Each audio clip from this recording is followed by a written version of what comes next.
Baik, Assalamualaikum warahmatullahi wabarakatuh. Asyhadu an la ilaha illallah wa asyhadu anna Muhammad Rasulullah. Allahumma salli ala Muhammad wa ala ali Muhammad kama sallaita ala Ibrahim wa ala ali Ibrahim kama barakta ala Muhammad wa ala ali Muhammad kama barakta ala Ibrahim wa ala ali Ibrahim fil alamin innaka Hamidum Majid. Hari ini saya akan melanjutkan pembacaan tafsir Ibnu Katsir.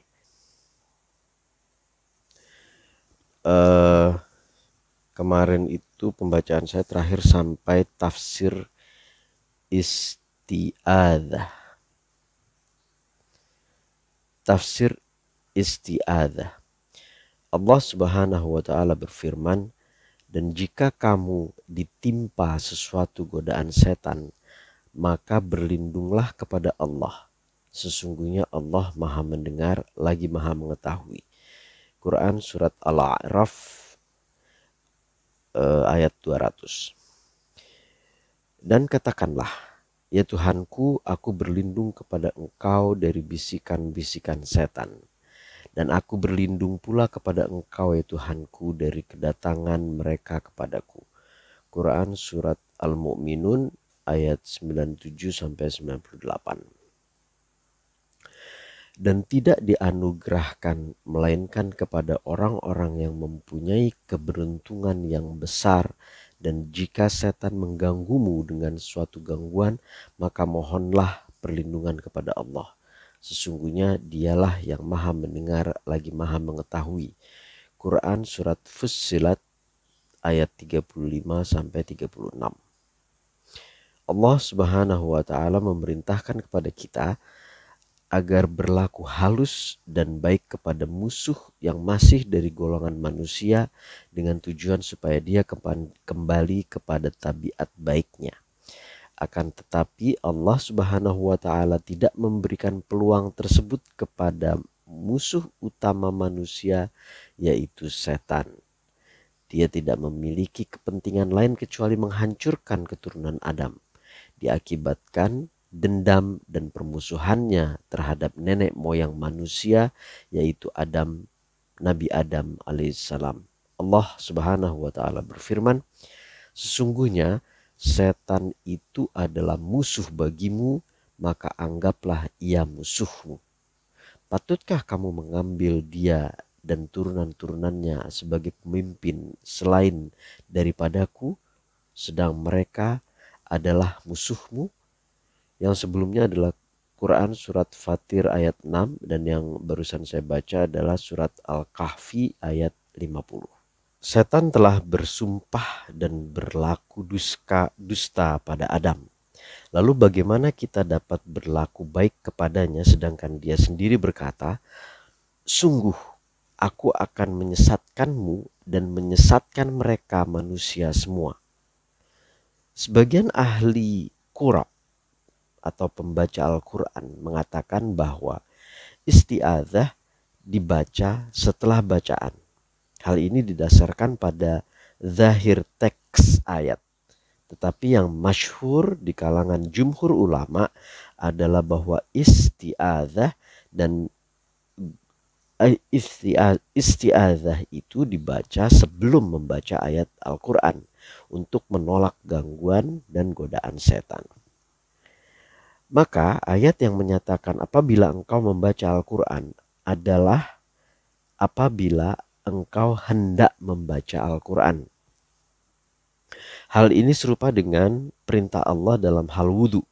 Allah Subhanahu wa taala berfirman, "Apabila kalian mendirikan sholat, maka basuhlah." Maksudnya adalah apabila hendak mendirikan sholat, maksudnya adalah apabila hendak mendirikan sholat. Hal ini juga diisyaratkan oleh hadis yang meriwayatkan bahwa apabila Rasulullah Shallallahu Alaihi Wasallam hendak mendirikan sholat malam, beliau memulai sholatnya dengan takbir dan pujian, lalu beliau membaca, "Aku berlindung kepada Allah yang Maha mendengar dan Maha mengetahui dari setan yang terkutuk dan fitnahnya, tiupannya, dan dari ludahnya." Hadis riwayat Ahmad. Makna kalimat a'udzu billahi minasyaitonir rajim adalah aku mencari perlindungan di sisi Allah dari setan yang terkutuk agar tidak memudaratkanku dalam urusan agama dan urusan duniaku, agar tidak menghalang-halangiku dari hal-hal yang diperintahkan Allah Subhanahu wa taala kepadaku. Sesungguhnya tidak akan sanggup menahan setan kecuali Allah Subhanahu wa taala.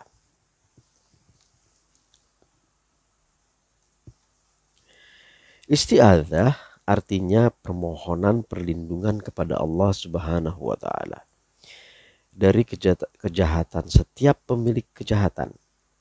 Al-iyadzah, tempat perlindungan, adalah untuk menolak kejahatan, dan al-liyadz, pemelihara, adalah untuk mencari kebaikan, seperti yang diungkapkan oleh Al-Mutanabbi.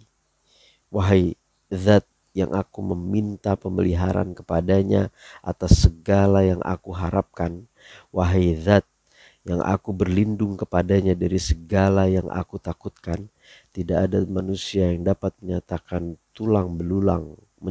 tulang belulang yang engkau pecahkan, dan tidak ada manusia yang dapat menghancurkan tulang belulang yang telah engkau satukan. Kata asyaitan dalam bahasa Arab diambil dari kata syatana, artinya menjauh. Syatana artinya menjauh. Dinamakan setan karena dia adalah makhluk yang menjauh dari segala kebaikan karena sifat fasik yang dimilikinya. Ada juga pendapat yang mengatakan bahwa kata setan berasal dari kata syata, sebab dia adalah makhluk yang berasal dari api. Tetapi yang benar adalah pendapat yang pertama. Imam Sibawaih mengatakan, orang-orang Arab mengatakan tasyaitana fulan kepada seseorang yang melakukan perbuatan setan. Seandainya kata setan itu berasal dari kata syata, tentu orang-orang Arab akan mengatakan tasyitu. Oleh karena itu, yang benar adalah bahwa kata setan diambil dari kata yang berarti jauh. Sehingga orang-orang Arab yang menamakan setan bagi orang yang durhaka, baik dari golongan jin maupun manusia ataupun hewan. Allah Subhanahu wa taala menyatakan setan-setan manusia dan setan-setan jin. Umar menunggangi kuda yang berjalan dengan gaya yang angkuh. Dia memukul kuda itu, tetapi malah semakin bergaya angkuh. Kemudian Umar turun darinya seraya berkata, kamu tidak membawaku kecuali kepada setan yang telah diingkari oleh jiwaku. Hadis riwayat Ibnu Hibban dari Zaid bin Aslam dari ayahnya. Sanadnya sahih. Ar-Rajim merupakan bentuk fa'il yang mengandung makna maf'ul. Artinya adalah yang dilempari dan dijauhkan dari kebaikan. Sebagaimana firman Allah Subhanahu wa ta'ala dalam surat Al-Mulk ayat 5, potongannya adalah, dan kami jadikan bintang-bintang itu alat-alat pelempar syaitan. Dan kami menjaganya dari tiap-tiap syaitan yang terkutuk, kecuali syaitan yang mencuri-curi berita yang dapat didengar dari malaikat, lalu dia dikejar oleh semburan api yang terang. Quran surat Al-Hijr ayat 17-18.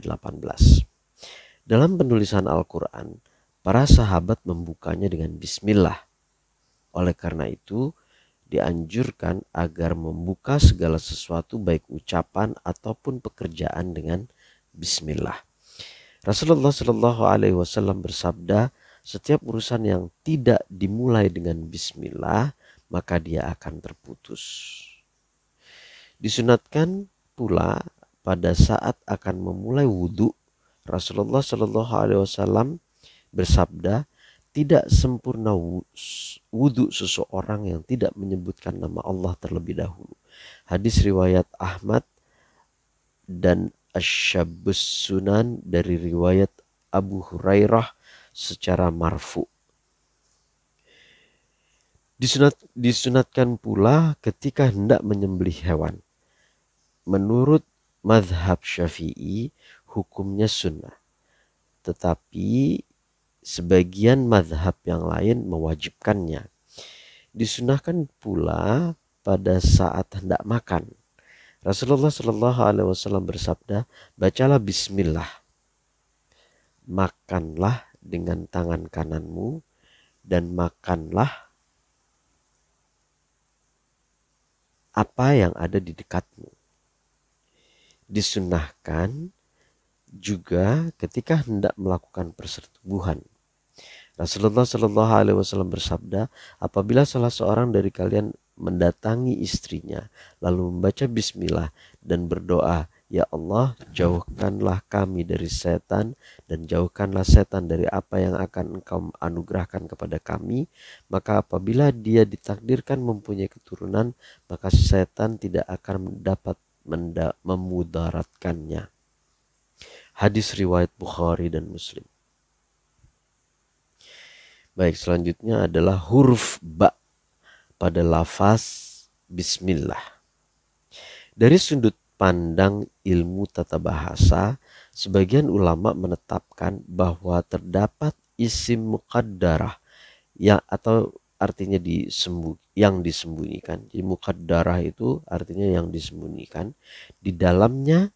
Ya, jadi dari sudut pandang ilmu tata bahasa, sebagian ulama menetapkan bahwa terdapat isim muqaddarah yang disembunyikan di dalamnya sebenarnya adalah Bismillahi ibtidai. Permulaanku adalah dengan menyebut nama Allah. Pendapat bukan isim muqaddarah tetapi fi'il muqaddarah yang sebenarnya adalah abda'u bismillah. Aku memulai dengan bismillah. Keduanya merupakan pendapat yang dapat diterima. Untuk bentuk fi'il harus dalam bentuk masdar. Oleh karena itu hendaklah menyertai fi'il tersebut dengan masdarnya. Yang jelas penyebutan nama Allah dalam memohon pertolongan agar disempurnakan dan diterimanya pekerjaan sebagai ibadah untuk mendapat pertama diisyaratkan oleh firman Allah yang berbunyi dengan menyebut nama Allah di waktu berlayar dan berlabuhnya. Quran Surat Hud ayat 41. Sedangkan untuk pendapat kedua diisyaratkan oleh firman Allah Subhanahu wa Ta'ala, bacalah dengan menyebut nama Tuhanmu yang menciptakan. Quran Surat Al-Alaq ayat 1. Lafaz Allah. Allah adalah nama Tuhan. Nama itu adalah Ismul Azam, nama yang paling agung. Sebab nama tersebut mencakup seluruh sifat-sifatnya sebagaimana disebutkan dalam firman-Nya, dialah Allah yang tiada Tuhan yang berhak disembah selain Dia, yang mengetahui yang gaib dan yang nyata, dialah yang maha pemurah lagi maha penyayang. Quran Surat Al-Hasr ayat 22. Nama-nama yang disebutkan setelahnya merupakan sifat-sifat sebagaimana disebutkan dalam firman Allah, hanya milik Allah Asmaul Husna, maka bermohonlah kepadanya dengan menyebut Asmaul Husna itu. Quran Surat Al-A'raf ayat 180. Dalam ayat lain Allah Subhanahu wa Ta'ala berfirman, katakanlah, serulah Allah atau serulah Ar-Rahman dengan nama yang mana saja kamu seru. Dia mempunyai al-asma'ul husna atau nama yang baik. Quran Surat Al-A'raf ayat 110. Di dalam Sahih Bukhari dan Muslim disebutkan bahwa Rasulullah Shallallahu Alaihi Wasallam bersabda, sesungguhnya Allah memiliki 99 nama. 100 kurang 1. Barang siapa yang mengamalkannya, niscaya dia akan masuk surga. Hadis riwayat Bukhari Muslim. Lafaz Allah adalah nama yang tidak pernah dipakai oleh selainnya. Oleh karena itu, dalam pembendaharaan kata bahasa Arab tidak ditemukan istiqaq asal katanya. Lafaz tersebut merupakan isim jamid. Pendapat ini dikemukakan oleh Al-Qurtubi dan beberapa kelompok ulama seperti Imam Syafi'i, Al-Ghazali, dan Imam Haramain. Ada juga pendapat yang mengatakan bahwa lafaz tersebut diambil dari Allah ya'lahu ilahatan. Sehingga Ibnu Abbas membaca ayat wa yadharaka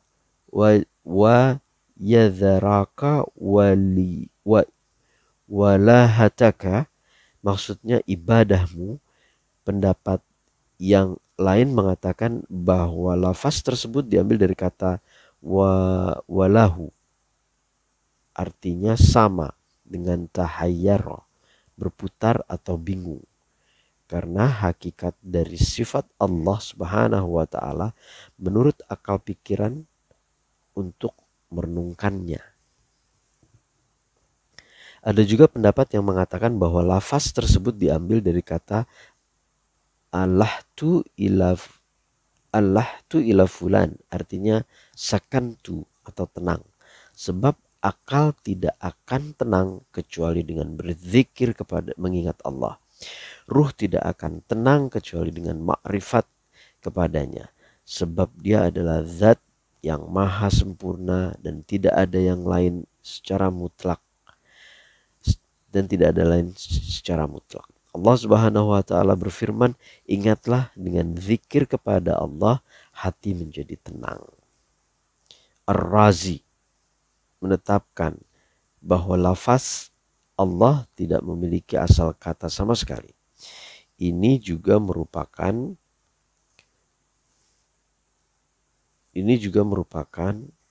pendapat yang dikemukakan oleh Al-Khalil Sibawaihi dan mayoritas ulama usul dan ulama fikih. Selanjutnya adalah Ar-Rahman, Ar-Rahim.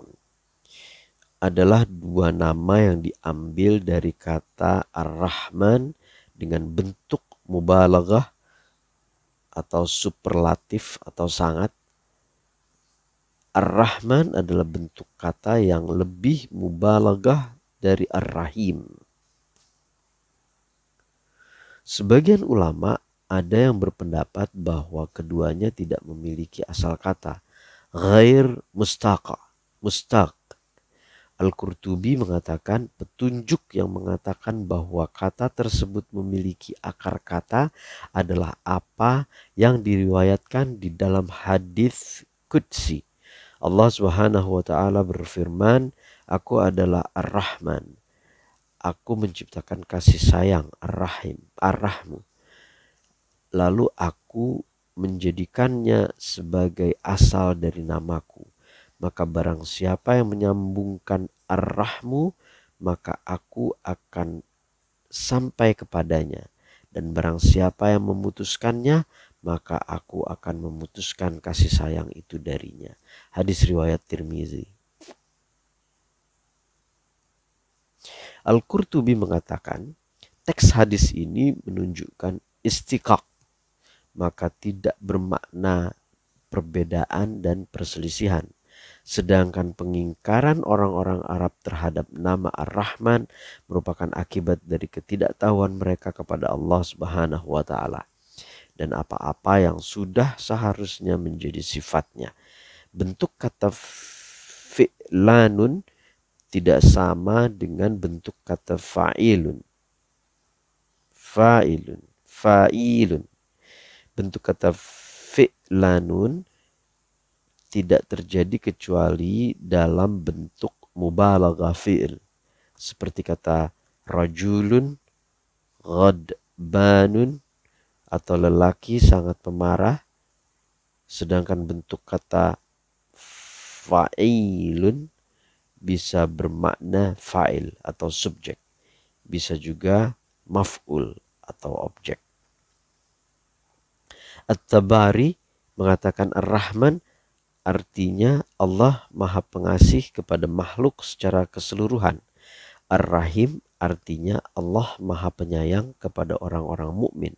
Oleh karena itu dalam firman-Nya Allah menyebutkan yaitu Tuhan yang Maha Pemurah Ar-Rahman yang bersemayam di atas arsy. Quran surat Taha ayat 5. Disebutkan bahwa dia bersemayam dikaitkan dengan namanya Ar-Rahman. Tujuannya adalah dengan bersemayam Allah dapat melingkupi seluruh makhluk dengan kasih sayangnya. Sedangkan pada ayat yang lain Allah menyebutkan dan Allah Maha Penyayang Ar-Rahim kepada orang-orang mukmin. Allah menyebutkan Ar-Rahim secara khusus ditujukan kepada orang-orang mukmin saja. Ar-Rahim kepada orang-orang mukmin saja. Hal tersebut menunjukkan bahwa sifat Ar-Rahman lebih menyeluruh dan lebih umum dari Ar-Rahim. Ar-Rahman lebih umum dan lebih menyeluruh dibanding dengan Ar-Rahim. Ditujukan bagi seluruh makhluk baik di alam dunia dan juga termasuk mereka yang beriman di alam akhirat. Sedangkan Ar-Rahim ditujukan secara khusus bagi orang-orang mukmin. Ar-Rahman adalah nama yang khusus yang tidak dipakai oleh selain Dia. Allah Subhanahu wa taala berfirman, katakanlah serulah Allah atau serulah Ar-Rahman. Quran surat Al-Isra 110. Allah Subhanahu wa taala juga berfirman, apakah kami telah menjadikan selain Ar-Rahman sebagai Tuhan yang kalian sembah? Pada saat Musailamah Al-Kadzab yang mengaku nabi menamakan dirinya sebagai Ar-Rahmanu Yamamah, yang Maha Pemurah di Yamamah, maka Allah menutupinya dengan julukan Al-Kadzab, sang pendusta besar. Sang pendusta besar. Dan dia pun lebih dikenal dengan julukan Musailamah Al-Kadzab. Sebagian ulama berpendapat bahwa mubalaghahnya adalah Ar-Rahim karena ia lebih kuat.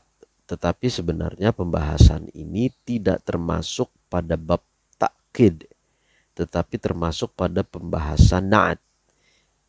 Sehingga yang berlaku adalah apa yang telah dikemukakan di atas. Apabila dikatakan jika kata Ar-Rahman lebih mubalaghah, kenapa harus ada Ar-Rahim setelahnya? Bukankah yang pertama Ar-Rahman telah mencukupi? Maka sesungguhnya ketika lafaz Ar-Rahim disebutkan setelah Ar-Rahman, itu bertujuan untuk menghilangkan kebimbangan bahwa tidak ada yang dapat disifati dengan sifat Ar-Rahman dan Ar-Rahim kecuali Allah Subhanahu wa ta'ala. Demikian yang diriwayatkan oleh Ibnu Jarir dari Atta, wallahu a'lam. Jadi nama-nama Allah tidak bisa dipakai untuk selain Dia. Seperti nama Allah Ar-Rahman, Al-Khaliq, Ar-Razzaq dan sebagainya. Sedangkan kata Ar-Rahim pernah Allah sematkan untuk mensifati sifat Nabi Shallallahu Alaihi Wasallam terhadap orang-orang mukmin dalam firman-Nya, Muhammad dalam kurung Muhammad amat belas kasihan lagi penyayang, Raufur Rahimun terhadap orang-orang mukmin. Quran surat At-Taubah 128. Atau pada saat mensifati manusia seperti dalam firman-Nya, karena itu kami jadikan dia mendengar dan melihat, Sami'un Basirun. Quran surat Al-Insan ayat 2. 1, 2. Ibnu Jarir berkata, makna alhamdulillah adalah syukur kepada Allah dengan penuh kemurnian dan keikhlasan, dan dengan menafikan segala sesuatu yang bukan Dia atas berbagai nikmat yang diberikan kepada hambanya yang tidak terhitung jumlahnya. Tak seorang pun akan dapat menghitungnya, mulai dari pemberian bekal sebagai alat untuk taat kepadanya, anggota badan sebagai alat untuk menunaikan segala kewajiban kepadanya, serta limpahan rizki di dunia, makanan dan berbagai kesenangan hidup. Maka hanya bagi Tuhan kami segala pujian, bagi permulaan atau pada penghujung masa. Alhamdulillah merupakan sanjungan yang ditujukan kepadanya dan tidak merupakan suatu kewajiban yang diberikan kepada hambanya agar menyanjungnya, seolah-olah Dia berfirman, ucapkanlah oleh kalian segala puji bagi Allah. Kemudian pujian dan syukur pada tempat yang berlainan. Inilah yang diklaim oleh Ibnu Jarir bahwa di dalamnya terdapat pendapat lain, sebab hal itu merupakan hal yang cukup masyhur di kalangan mayoritas ulama mutaakhirun, bahwa pujian adalah sanjungan dengan ucapan atas kebaikan dan sifatnya baik yang lazim ataupun yang mutaaddi. Sedangkan syukur diwujudkan dengan anggota badan dan lisan secara sekaligus, seperti yang terdapat dalam ungkapan syair, aku memberikan kalian 3 nikmat, tangan, lisan, dan hati yang tertutup. Al-Jauhari mengatakan, alhamdu atau pujian lawan kata dari azam atau celaan. Aku memuji seseorang artinya memujinya dengan sebenar-benarnya pujian, karena dia terpuji dan pantas untuk dipuji. At-tahmid itu lebih dalam dari alhamdu. Pujian lebih umum daripada syukur. Syukur merupakan pujian kepada yang berbuat kebaikan dengan sesuatu yang lebih baik dari yang diketahuinya. Lafaz al-madh atau pujian merupakan mengandung arti yang lebih umum dari kata alhamdu. Karena al-madh maka dapat ditunjukkan kepada yang hidup, yang mati, benda seperti memuji madaha atau makanan, tempat, dan lain sebagainya. Baik diucapkan sebelum adanya kebaikan yang dilakukan ataupun setelah adanya kebaikan yang dilakukan. Dalam hadis yang mulia diriwayatkan dari Rasulullah SAW, beliau bersabda, zikir paling utama adalah kalimat La ilaha illallah. Dan doa yang paling utama adalah Alhamdulillah. Hadis riwayat Tirmidzi dari Jabir bin Abdullah, dia berkata hadis ini hasan dan gharib. Rasulullah SAW juga bersabda, tidaklah Allah Subhanahu wa taala memberikan nikmat kepada seorang hamba, lalu hamba itu mengucapkan alhamdulillah, kecuali apa yang Allah beri kepadanya lebih utama dari apa yang diambilnya. Hadis riwayat Ibnu Majah.